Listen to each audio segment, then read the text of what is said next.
बिस्मिल्लाहिर्रहमानिर्रहीम। अस्सलामुअलैकुम। इल्म की बात देखने वालों को राव कमर रिजवान नई वीडियो में खुश आमदीद कहता है। दोस्तों, वाक़या करबला एक ऐसी दुख भरी दास्तान है जिसे सुनकर इंसानियत सदियों से खून के आंसू रो रही है। लेकिन सवाल ये है कि क्या इंसान ही वो मखलूक हैं जिन्होंने वाक़या करबला को देखा, या यजीदियत के मजालिम से वाकिफ़ हैं, या कोई दूसरी मखलूक भी रसूलुल्लाह सल्लल्लाहु अलैहि वसल्लम की आल के गम में रोती है। दोस्तों, कायनात आलम में अल्लाह रब्बुल इज़्ज़त ने इंसानों के बाद जिन्नात वो दूसरी मखलूक हैं जिन्हें अपनी इबादत के लिए पैदा फरमाया। वाक़या करबला से मंसूब रिवायात में एक जिन का तज़करा मिलता है और ये इंतहाई दर्दनाक और ईमान अफरोज़ दास्तान है। रिवायात के मुताबिक एक कुएं में सहाबा कराम रिजवानुल्लाहुम अजमाइन पानी निकालने के लिए डोल फेंकते तो हैरत अंगेज तौर पर डोल की रस्सी कोई काट देता।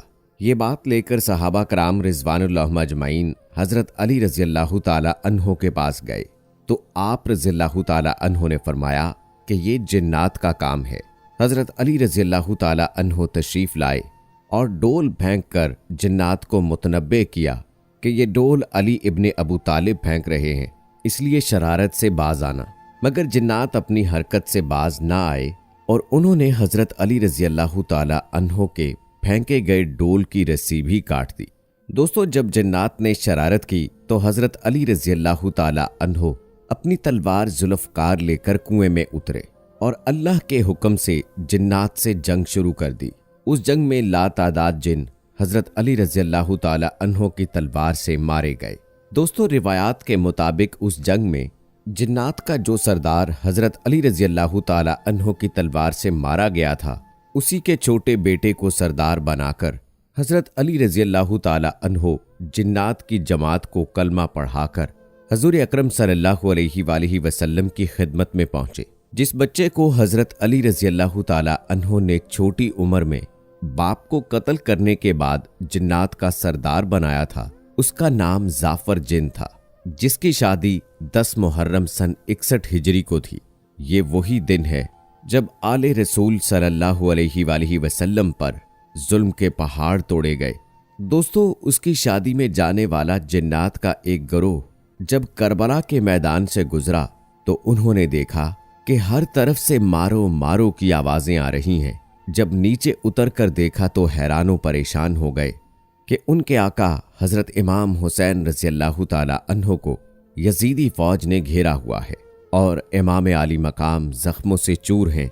वो जिन फौरन अपने सर में मट्टी डालकर अपने सरदार जाफर जिन के पास पहुंचे और कहा, ऐ सरदार, आप यहाँ शादी की खुशियां मना रहे हैं और आपका सरदार बीबी फातिमातुज़ ज़हरा रज़ियल्लाहु ताला अन्हा का लाल हजरत इमाम हुसैन रज़ियल्लाहु ताला अन्हो जख्मों से चूर हैं और मैदान करबला में उन पर जुल्म के पहाड़ तोड़े जा रहे हैं। फौरन जाफर जिन अपनी फौज को लेकर करबला के मैदान में पहुंचे। दोस्तों, रिवायात के मुताबिक जब जाफर जिन जिन्नात की फौज लेकर करबला पहुंचा तो उस वक्त कासिम इब्ने हसन रज़ियल्लाहु ताला अन्हो पामाल हो चुके थे। अली अकबर रज़ियल्लाहु ताला अन्हो शहीद हो चुके थे।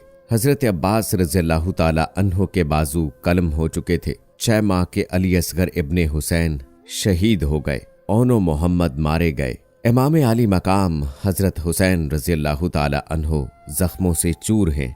जाफर जिन ने रोकर इमाम के कदमों को चूम कर कहा, ऐ आका, तुम्हारा गुलाम हाजिर है, मुझे इजाजत दें, मैं अपनी सारी फौज लेकर आया हूँ।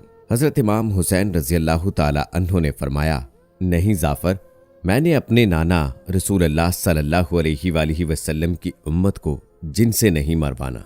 जाफर जिन रोते भी रहे और हुसैन इब्ने अली रज़ियल्लाहु ताला अन्हो को शहीद होते हुए देखते रहे। दोस्तों, वाज़े रहे कि वाक़या करबला के बाद जाफर जिन ने कई 100 साल की जिंदगी पाई। रिवायात में आता है कि एक आलिम दीन के पास बच्चे कुरान पाक की तालीम पाते थे। उन आलिम दीन को एक जड़ी बूटी दरकार थी जिसकी खातिर तगो-दौ में वो परेशान थे। तो उनके एक शागिर्द ने उनको परेशान देखा तो पूछा कि किबला, आप परेशान क्यों हैं? कि इतनी दूर एक जड़ी बूटी है, वो चाहिए। उस शागिर्द ने कहा कि जी, मैं ला देता हूं। और वो बच्चा वो जड़ी बूटी ले आया। उस्ताद ने हैरान होकर बच्चे से पूछा, तू कौन है और कैसे इतनी दूर से ये जड़ी बूटी ले आया? क्योंकि जहां ये जड़ी बूटी है वहां तक पहुंचने में महीने लग जाते हैं और तू मिनटों में ले आया। सच बता के तू कौन है? तो उस बच्चे ने बताया कि किबला मैं जिन्नात में से हूं, यानी मैं जिन हूं। मुझे मेरे दादा ने कुरान पाक की तालीम के लिए यहां भेजा है। उन हजरत ने उनके दादा का नाम पूछा तो उसने बताया कि वो जाफर जिन का पोता है। उन हजरत ने जाफर से मिलने की ख्वाहिश का इजहार किया। शागिर्द ने कहा, किबला मेरे दादा जंगलों और बियाबानों में रहते हैं, मेरी खुद मुलाकात कभी कभी होती है। मेरे दादा किसी से नहीं मिलते, लेकिन मैं बात करूंगा।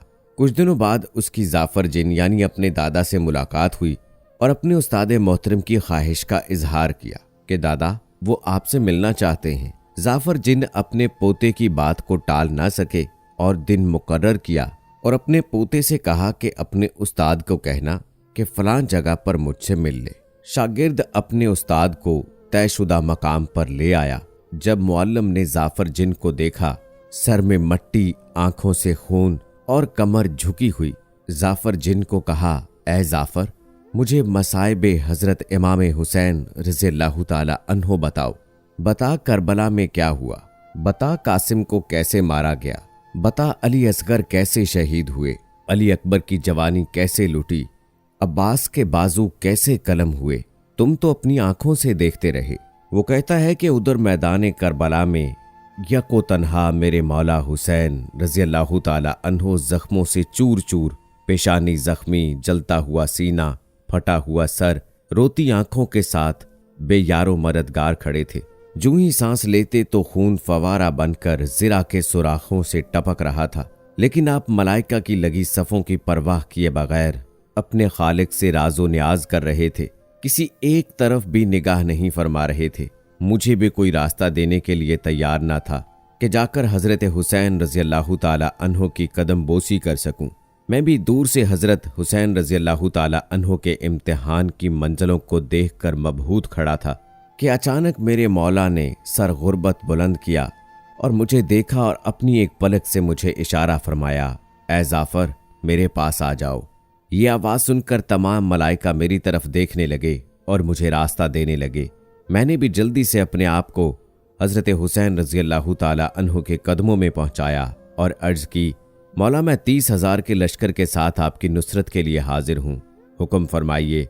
तो हजरत हुसैन रज़ियल्लाहु ताला अन्हु मुझे फरमाने लगे, ऐ जाफर तूने बड़ी तकलीफ की, खुदा और उसके हबीब सल्लल्लाहु अलैहि वसल्लम तुझ पर राजी हूँ और तुम्हारी खिदमात व ज़ख्मात दरगाह खुदा में कबूल हूँ, लेकिन मुझे तुम्हारी मदद की ज़रूरत नहीं, तुम वापस चले जाओ। मैंने दोबारा अर्ज की, मौला मैं आप पे कुर्बान, मुझे आप जंग करने की इजाज़त क्यों नहीं देते? तो हजरत हुसैन रज़ियल्लाहु ताला अन्हो फरमाने लगे, तुम तो इनको देख रहे हो लेकिन वो तुम्हें नहीं देख रहे, और ये बात जमा मर्दी के खिलाफ है कि वो कहें हुसैन ने हमें नामरई मखलूक से मरवा दिया। तो मैंने अर्ज किया, मौला हम इंसानों का रूप धार लेते हैं, अगर इस सूरत में कत्ल भी हो गए तो रज़ाए इलाही के रास्ते में शहीद होंगे। तो हजरत हुसैन रज़ियल्लाहु ताला अन्हो फरमाने लगे, जाफर अब जिंदा रहने की चाहत नहीं, अब तो फ़कत लक़ाए परवरदिगार की आरजू है, तुम अपनी जगह वापस पलट जाओ। ये सुनना था कि जाफर जिनकी चीख निकली और हाय हुसैन कहता हुआ गायब हो गया। दोस्तों, वाक़या करबला से ऐसे कई एक वाक़यात मंसूब हैं जिन्हें सुनकर इंसान के रोंगटे खड़े हो जाते हैं। बिलाशुबा यजीदियत ने हजरत इमाम हुसैन रज़ियल्लाहु ताला अन्हो के घराने, नबी रहमत सरकारे दो आलम हजरत मोहम्मद मुस्तफ़ा सल्लल्लाहु अलैहि वसल्लम की आल पर जुल्म के पहाड़ तोड़े, उनको शहीद किया और मैदान करबला में उनकी लाशों की बेहुरमती की। ये एक अजीम वाक़या है और हजरत इमाम हुसैन रज़ियल्लाहु ताला अन्हो की याद में बहाया हुआ एक आंसू भी रायगा नहीं। इसी उम्मीद के साथ दोस्तों कि आपको हमारी आज की ये वीडियो पसंद आई होगी। मिलते हैं अगली वीडियो में, तब तक के लिए अल्लाह हाफिज।